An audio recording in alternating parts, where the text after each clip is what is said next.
good Wednesday morning to you. I'm Todd Cartner, your host of GBN Live. Thanks for joining us. We are so excited you're here. Regardless of what platform you're working on today, make sure that if you're on Facebook, you accept the terms in there so we can see who you are online. We do have Facebook or StreamYard.com/Facebook. If you missed it, so you can go back and add that in there. So just open that up in a browser, and we appreciate that. We do have Terry is watching us this morning. Hey, Terry, we appreciate it. Guys, let us know where you're watching from, or if you're in there, just make sure you say hi, and we will get you on the air. And that's awesome. Today we have with us Mr. Josh Gertzog, who is with Grand Strand Answers. He is a marketing guy that helps businesses out in the area. So we're going to get him on here in just a moment. And he'll be our guest. So, guys, don't forget, if you have any questions, make sure you put those in the comments so we can get those on air. And we do want to take a moment and pause and thank our sponsor, which is Grand Strand Law Group. They have offices in Myrtle Beach and North Myrtle Beach. You can reach them at 843-492-5422. And again, they are our sponsors. And who else we have? Oh, Casey's in here. Hey, Casey, we appreciate you joining as well. So, guys, we'll be here in just a moment. So stick around with us. GBN Live is next.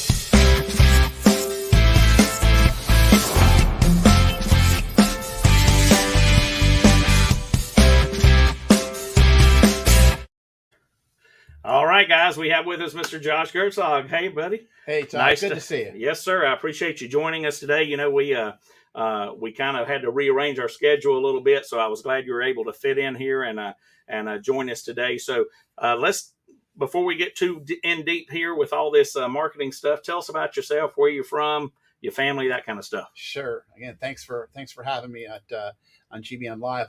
Again, my name is Josh Gertzog. My company is Grand Strand Answers. I've lived down on the beach now for about 7.5 years. I have a pretty good media background in terms of my work history. I have a master's degree in journalism and communication from the University of Florida. I did a lot of work in radio. That was my primary career, but I also was the publisher of several magazines. I worked for also a business-to-business newspaper in New Jersey at one point. And about 4 years ago, I formed my own company. I was born in Washington, D.C., but I originally really spent most of my time in northwestern Pennsylvania. I've lived in New York and in Chicago. Like I said, I got my master's degree from University of Florida, so go Gators. There you go. And, I hear you're a Gator. You've been a Gator twice. Is that true? Yeah. I got my undergraduate degree from Allegheny College in northwestern Pennsylvania. And they are, believe it or not, the Gators. The Gators. Not too many people know that one. Most people are obviously more familiar with the Florida Gators. Yeah. So I've been a Gator twice and have 2 Gator degrees. Now, where are you from? Close to Allentown? Actually, it's the other part of the state. Oh, the other side. Okay. Yeah. I'm not that familiar, but Deb Zimmerman that is on here a lot. She's from Allentown area. And we see Audrey's on here watching. She says, hey, Todd and Josh. Hey, Josh, love the shirt. That's what she says. Yep. He always has the shirts on to brighten our days. That's for sure. Yeah. So tell us about this Grand Strand Answers and how it came to be.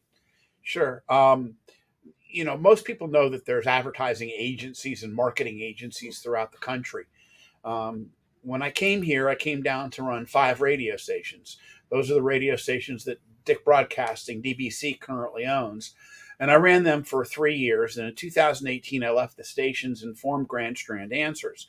And the reason I did was because many markets around the country that I've been through have small to mid-size marketing agencies that help out local clients. And sometimes they're a little bigger, sometimes they're a little smaller, but there's always a lot of them. And because of the changes in media and the nature of this market, what I found was while there's a whole lot of agencies and marketing companies that help you specifically with your digital product, there's very few that will help you with things outside of the digital realm. Right. Some of them try, but most of them kind of really prefer to be doing things like building websites, helping you with your social media, getting your ads out on the various types of kind of internet platforms that are out there. And while I do that, I really saw there was a real need for small companies who want to really brand themselves and become well known for what they are. And quite frankly, traditional media at this point is much better at branding than internet is. Internet and social, those are great at getting business for today. If you want business today, great. Here's the thing. You won't necessarily automatically get it tomorrow, Right. unless you keep it up nonstop all of the time.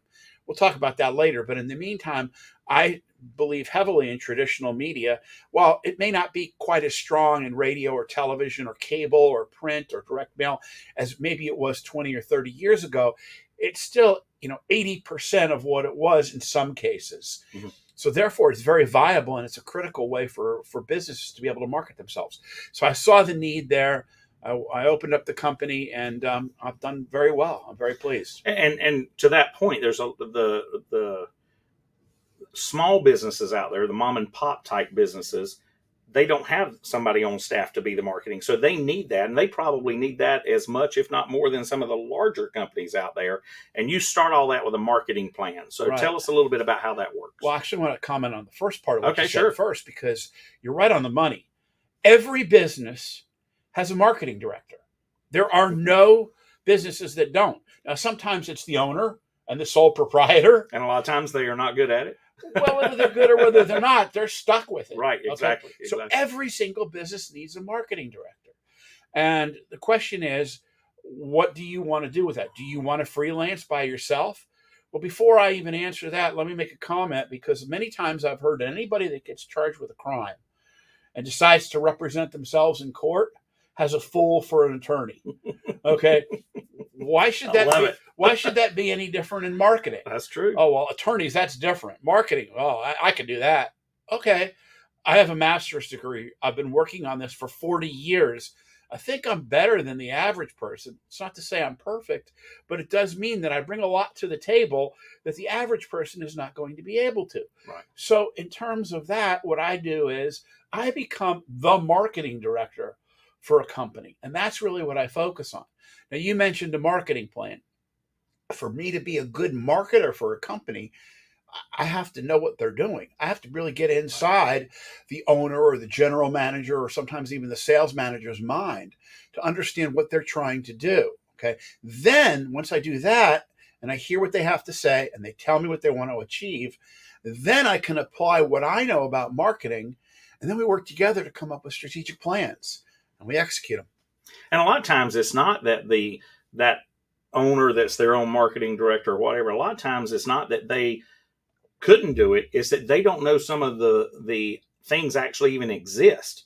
I've learned a couple here recently that is out there that I didn't even know that they were there, that I'm going to start taking some advantage of, which is kind of neat. And we can talk about that later. But sure. But I also have a degree in marketing and digital arts, and I know the importance of branding. And branding, sometimes people think that branding is the right colors, the right logo or whatever, and it is, but it also goes much deeper than that. And that you want to have the same message going out.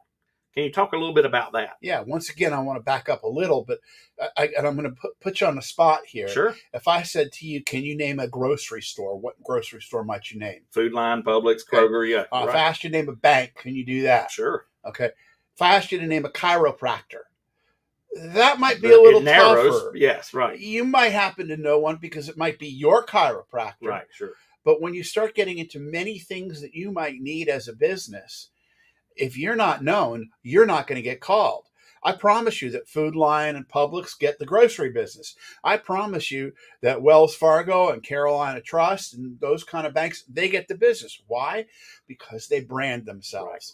And branding is not something that happens overnight. No. It's something you have to really work at to be able to establish. Now, you mentioned the same message, and I agree. And that's really critical. And it's funny because it doesn't almost matter what medium you choose to use for your branding. You can do it with any medium as long as your message is the same. And so therefore, it's really important at the beginning to come up with the message that you want to give to your customers and your potential customers. Because if you come up with that message and then bam it home in whatever medium you're using for a long period of time, you will develop Carolina Trust and Publix and Food Lion and Wells Fargo type of awareness. Yeah. And, perhaps the best local example, and I bring them up all the time, is Carolina Cool. Carolina Cool has been branding their jingle, some of their TV commercials, some of the same messages for almost years. 20 Yeah, years. that's true. So when somebody says, can you name a heating and air company? They come out number one. Now, there's a lot of other good companies, and some of them they have done a good job of making people aware of them. But it's going to be very difficult for anybody to beat Carolina Cool. Yeah. And to that point, I think that it's important for a business to put a little bit more marketing money aside up front, especially when they get started, just so you can get that brand out there. As a real estate agent, I tell realtors this all the time. A secret agent makes no money.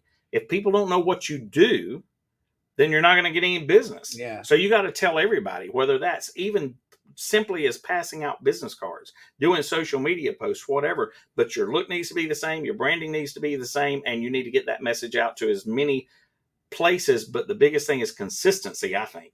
Yes. Yeah, you got to be consistent, because you can't run it for a week and be done with it. Right. And you mentioned in the beginning, and I've heard this analogy many times, and it's one that I think everybody that's viewing and listening can understand. Imagine if you've got a really heavy wheel made out of rock. It's really hard to start pushing that. Right. But once you start pushing it, it becomes easier and easier and easier. And even if you stopped pushing, it's going to continue to roll for quite a while. Yeah. That's why pushing at the beginning and getting your message out there will provide you so much long-term benefit.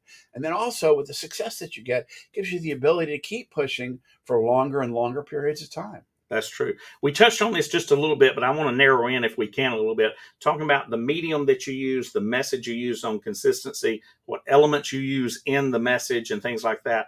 Can you just kind of, I guess, hone in on that a little bit more? Yeah, sure. And it's funny you say medium and message, because there's many aspects to marketing. In fact, I just finished something right now that says there's at least 163 different kinds of marketing. But what they really come down to is media, medium, and message. And those are the two most important things. And a lot of times I deal with people who say, well, I think we're going to use radio. And I'm like, okay, I like radio. Radio's good. Or I'm going to use direct mail. Okay, I like direct mail. Direct mail's good. What's your message? And they really haven't thought that through. Well, we pride ourselves on customer service, and we're always there. We're a locally owned company, and that's what everybody says. That's what they're okay. All right, but why does that mean radio? Why does that mean direct mail? Let's really hone in on that message first. Because like you said, those are the things that most people use. If you want to focus on your customer service, that's great. A lot of people take that very seriously. Then define it. Right. What does that mean to you? That means, and in the old A&P, if anybody remembers A&P, yep, is we don't stop until you say we owe. And that's a really obscure one that people don't know. But it's the definition of what that customer service means. If you just say, we have great customer service and we're really good at it, that doesn't mean anything. No. So first thing you have to do is to clarify that message to make sure it's what you want to do. Once you've done that, then the media options open up. Well, we want everybody to see our beautiful blank, whatever that is. Okay, so you think visibility is very important. Yes, I do. Well, then I'm going to say perhaps radio isn't your best choice in that situation. Sure, we can create theater of the mind, and it's not a bad idea. But maybe we should be thinking about cable TV ads. Maybe we should be thinking about direct mail. Maybe we should be thinking about some other kind of print medium. There's some very good and well-read magazines still in this market. Yeah. So once you got to go to the message first. First, you go to the message, and then once you've gotten the message understood, then you can make your decisions about the medium. Yeah, that's awesome. Ashton's on here. She says, hi, Josh. Hey, I guess Ashton. She didn't want to say hey to me. Come on, Ashton. No, just picking. Hi, Ashton. Thanks for joining us. Guys, I tell you what, we do want to take a break here and get a word from our sponsor. But if you guys have any questions whatsoever, please make sure you get those in the comments, and we will be glad to get those on air as soon as we come back. But stick around, because we're going to talk about some of these services that are geared towards small businesses as well. So stick around. We'll be right back. Hi, I'm Jess the Sand. I've been a canine liaison at Grand Strand Law Group for, 30 years? What's that? You don't believe me? I meant 30 dog years, of course. First rule of lawyering, read the fine print. Anywho, my humans at Grand Strand Law Group have a combined 20 years experience. I know, not as much as me, but that's in people years. So yeah, still pretty impressive. Real estate, estate planning, or probate, you need GSLG. Grand Strand Law Group. Trust us, we have a dog.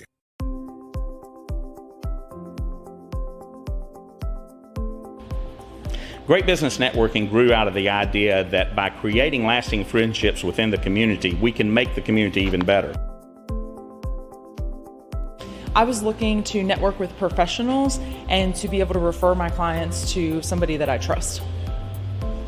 Well, it's really important to trust the members of the group because we really generate quality referrals, and to know somebody, be friends with them, and get that qualified referral is the key to success.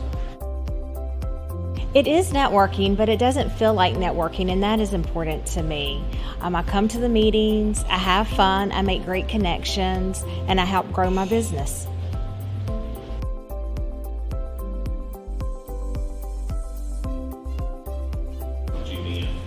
GBN, these are some of the best professionals in the market, and having that resource available to me, that's priceless.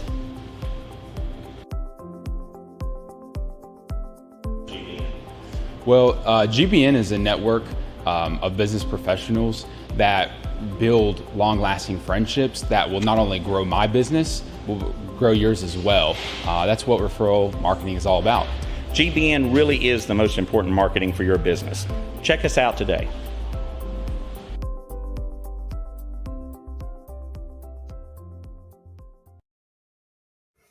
All right, guys, welcome back to GBN Live. I'm Todd, your host. Yeah, I know it's a little off there. We have Josh Gertzog with us today, who is with Grand Strand Answers, and we appreciate him joining us. And I do have to show this comment from our one and only Skylar Bird. He says, Josh, with a super cool shirt. Thank you, Skylar. That's right. Thanks for joining us, Skylar. We appreciate it. Guys, if you do have questions, please make sure that you get them on air so that, or in your comments, so we can get those on air as well. And we will be trying to get those answered. So let's go back and to the questions here. I think that too often that businesses feel they can't afford to advertise or to do marketing. What do you have to say to that? Well, those are two different things. First Agreed. of all, yeah. Every business has to do marketing. The day you decide you want to have a business, you are marketing. Business cards form of marketing. Business cards, logo, right. What your sign looks like above your store, Yep. how you answer your phone is marketing. And people Yep. forget that. They just think that that's, and I hate to make you work that hard, but you got to. And the thing is, if you do it up front, then you don't worry about And it. it gets easier. And it gets much easier. Yep. So every business needs to be focused on marketing. And every business, in my opinion, needs to review their marketing and what they are doing and what they're not doing at least once a year. Probably more common, but at least once a year, depending on the kind of business that you are. So that's the first thing. The second thing, though, is how you are marketing yourselves. There are ways to market yourself for very little money, okay? And we could talk about some of those individually. But it really comes down to, what are your goals? What are you trying to achieve? And if you think about it, marketing needs to be a part of your business plan. Yeah, 100% agree. Yeah. And you have to make a decision of what percentage of your expected revenue you're going to spend on marketing. Now, marketing is broad. So again, business cards, phones, website, everything is marketing. So let's remember that. But with that being said, a business should be spending no less than 3% of what they anticipate their revenue is, up to, depending on the business, as much as 15% on their marketing. And what I will do is help you define how to best allocate those dollars with whatever you're doing. I mean, and if you only think you're going to do $50,000 or $60,000 in business in your first year, all right, so you don't have a ton of money. But still, 3% of that is still going to be about $1,500. Right. So if you're going to do $1,500, then I'd say, well, first of all, make sure your Facebook is updated. Make sure your Instagram is updated. Make sure your social is updated. I would probably allocate a portion of that to networking, GBN, and perhaps some others as well. But definitely do some of your networking. And then think about promotional items that you can that will extend your brand. Okay. You may not be able to do more than that. That may be all you can do. Sure. But don't let it happen intrinsically. Make it part of your plan. Right. So yeah. And one of the things I like to think about with a promotional item, since you brought it up, is longevity. so many people bought the hand sanitizers when COVID came out, which I guess theoretically was not a terrible idea. However, what do they do with that container that has your logo on as soon as it's empty? Right. They throw it in the trash. Right. So use something that is, when I had my marketing firm, I always like to think what's going to be around. And one of the best promotional items I bought for our company and several others were the chip clips, because they use them regularly. Yep. You throw out the bag of chips, you use the clip again. I'll give you another one that I just heard about. I'd heard about it before, but I haven't seen it used, is portable phone chargers. Yes. If you get a portable phone charger and it charges up, and then you use that to charge your phone when you're not near a charger, you're going to have that for a long time, yeah. And you're going to use it. You're going to find that you're using it. Unless you're like me and you forget to plug in the portable phone charger. But again, in both of those cases, you're thinking outside of the box, right? And you're focused on your message. Exactly. That's exactly right. So we talked about some of this stuff, but let's say you have a business owner out there that doesn't have a marketing person on staff, and they're considering, or should definitely consider, getting one. What factors do they need to put into place before they make that decision to hire a marketing professional? Well, it's kind of a complicated question. First of all, make sure that person knows a little bit about marketing. And that might sound, but ask them their credentials. Have they studied it? Do they have a tremendous amount of experience in doing it? Or are they your brother-in-law? Right. I think I might weigh the experience and education a little higher than your brother-in-law. Right, exactly. So in my case, all of my first meetings are free, okay? But that's common. Many companies do free consultations. But my thing is, I want you spending your money on the media because your money's precious. So when you're spending it, I want you spending it on the media and not on me. So in 95% of cases, I don't even charge my clients. I get paid by the media for placing the ads, because that's work that the media doesn't have to do. I work with the clients. I get the money. I help produce the commercials. We get them on the air, or we get them into direct mail or whatever. So they're happy to pay me a percentage to be able to do that. That way, as a marketing person, I can be your marketing person and not really charge you for anything. Yeah, right. Now, if I'm going to do things like public relations, perhaps some guerrilla marketing or some things a little different, I do charge for that. But if you're going to be using some kind of traditional marketing, I will help you with that. Now, I mentioned before, there's 163 different kinds of marketing, and probably growing as we're sitting here. I may not know them all, but I know who to go to for them. Like I mentioned, I don't do a whole lot of digital marketing, but I have 5 different digital and social media companies that I work with, and I pass off the work to, and I stake my reputation by working with any of them. I have great working relations with them. They do a phenomenal job. If you need a website, if you need a Facebook page, if you need social media done, whatever you need, I may not do it, but I have the person who will, and they'll do it right, and they'll do it as inexpensively as possible. And that's another reason you don't want to go out and just hire this person, hire that person, and hire this person, because your message goes along with your branding has to stay the same, and that's why it's good to keep it with one company as well. Totally. We do have a question here from Casey. She says, "I have a testimony for Josh." It's not a it's not a question. It's a testimony. She said, "Great guy that knows the marketing, has done a great job for my business, working with my budget and increased my company branding."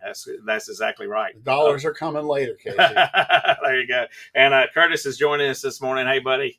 Glad you could be on here as well.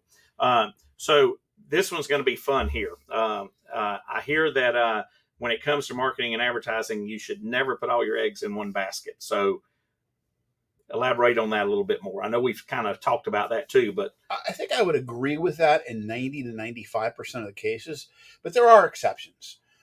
Generally speaking, you want to come up with your marketing plan, whatever that turns out to be. And depending on your budget, you may have to spend most of your money in one place just to really be able to achieve what you want to do. I've known people that have done radio and maybe some promotional items in the business cards that we talked about, but have been wildly successful. In the old days, same thing with print. You've been able to be that successful just using print.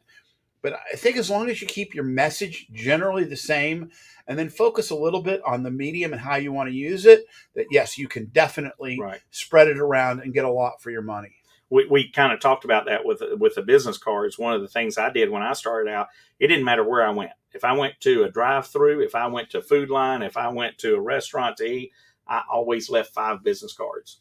They're the cheapest thing you can do other than word of mouth.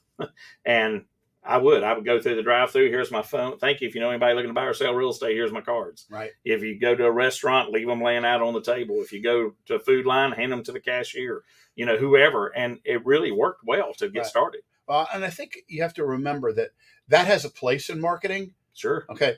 But it doesn't replace other marketing. Oh, absolutely not. It's just a great way to start an out. Aspect of it. But the end of that was that your branding needs to be on your business card too. Don't just get a simple Vistaprint business card. Your branding needs to be everywhere. It does. It needs to be the same look, the same imagery, the same color scheme, the same fonts, the whole 9 yards. And then you start standing out. That's right. I mean, I guarantee you that a lot of people, you mentioned Carolina Cool, they have the cool cat that is their logo, but a lot of people probably wouldn't know that he has an Hawaiian shirt on and the cool cat, because they don't pay that close attention, but they know that cat and they know that branding. And that's where it comes in a little bit. So here's the fun question I want to talk about. It's what's one of the biggest or some of the biggest mistakes you've seen in marketing and advertising? I mentioned one before, and that's doing your own marketing, because then you got a fool for a marketer.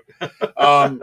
That's number one. Number two is making assumptions about the medium you want to use before you've come up with your message. There you go. Number three would be not sticking to the same concept of that message in the things that you're doing. And then the other is expecting marketing to work differently than other aspects of business. It's a part of what you're going to be doing for a long period of time. Accept that, own that, and adjust your business accordingly. Those are the mistakes that I see businesses make. Yeah. And, a lot of people will put their cell phone number on their advertising, which is fine, in a lot of cases, but you got to make sure that you're answering that phone or somebody's answering that phone if you work. I had a guy that was a friend of mine. He does fishing trips, deep sea fishing trips. He never kept his cell phone on while he was out there. And I couldn't imagine how much business he lost because he didn't have anybody answering the phone during the day. I'll give you one more, and it relates to that. I always say the second worst thing somebody can do is to not market properly. The worst thing they can do is market really, really well for a product that's not ready. Because then you tell a whole lot of people how unready you are. That's true. So make sure your product is ready when you start marketing. That's true, because first impressions go a long way. So somebody's interested in hiring you or talking to you about their marketing plan and whatever, what do they need to do to get started? Well, reach out to me, grandstrandanswers.com, pretty simple website. Or reach out to me at grandstrandanswers@gmail.com. Those are the easiest ways to get a hold of me. And again, a first call is always going to be free. And I love talking about marketing. And I guarantee whoever talks to me will walk away with more knowledge than they had before they talked to me. Sure. That's awesome. Yeah, I agree. Guys, I put up Dancing Debbie here. So if you are interested in entering our drawing for a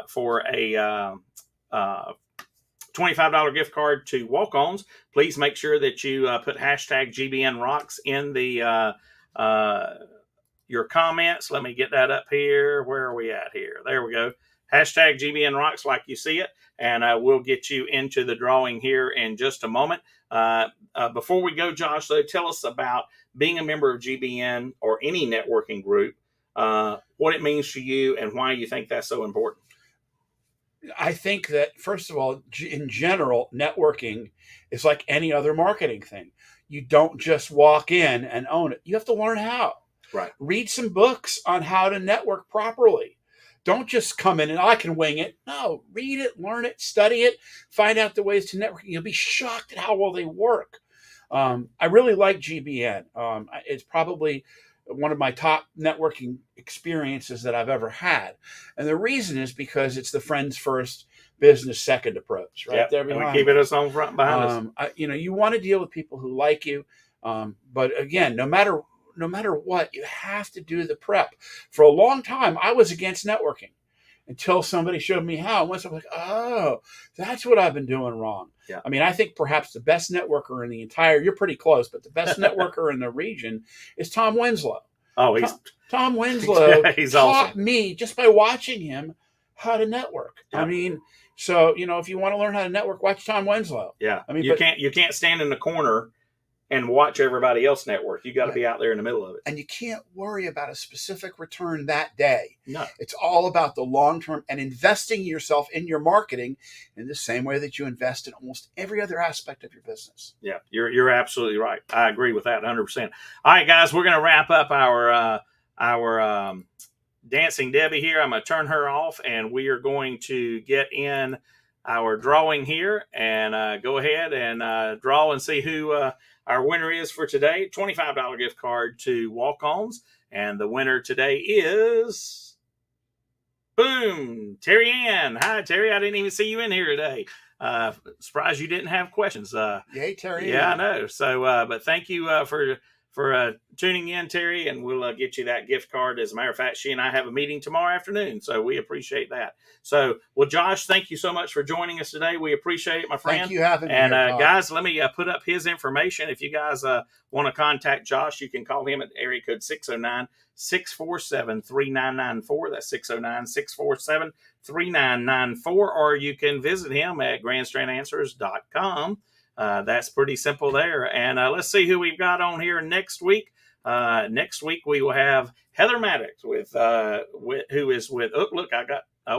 Why do I have Josh's name up there? Maybe that's not me. I didn't do it, but anyway, it's Heather, and she is with National Property Inspection. So sorry about that little typo there, but she will be on next Wednesday, and we will be taking care of that with her on. And guys, we appreciate you joining us today. Remember, if it's Wednesday, it's Grand Strand Live. You guys have a great week.